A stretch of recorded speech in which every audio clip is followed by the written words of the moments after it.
Hi, today is July 31st, 2023, and here are my poems for the day. The first one is poem number 1232 for the year, The Roundworms.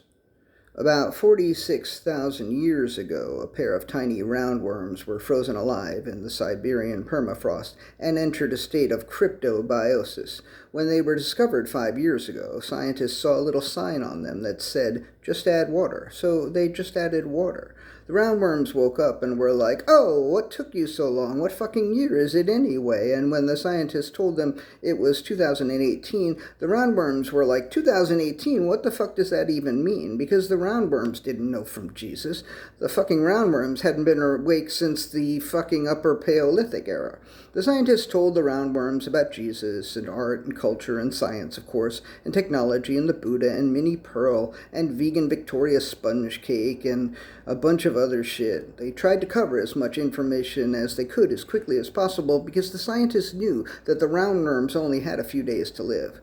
Although both of the roundworms were female, they managed to reproduce several generations of new roundworms. Because we need a male like a fish needs a, what do you call that thing you rode in on, said one of the roundworms to one of the scientists just before she died. "A bike," answered the scientist. "That's right," said the roundworm, "a bike." And then one of the 46,000-year-old roundworms passed away, and then the other one passed away.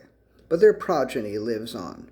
Poem number 1233, G-Clef. Have you ever noticed that sometimes when a roundworm is having her picture taken, she looks like a G-Clef? Yeah, I noticed that too. I wonder what the hell that is about.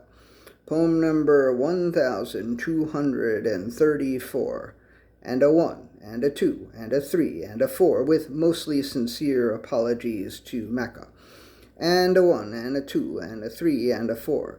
Your father's father was your grandmother's whore. And a 5, and a 6, and a 7, and an 8.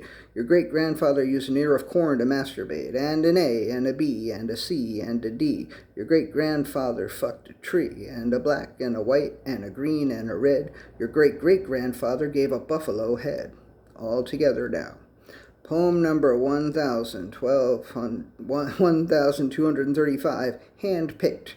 I received an email from Roku that said, the subject line said, "We picked you. Now pick a player and save." I don't know why I opened the email. I don't need or want another Roku player. But I opened the email and it said, "You've been hand-picked to save on the Roku player of your choice." And I thought, I'd like to see this alleged hand that allegedly picked me because I don't think there is any such hand. I call bullshit, Roku. You didn't hand-pick shit. You are full of shit, Roku. Go fuck yourself, Roku.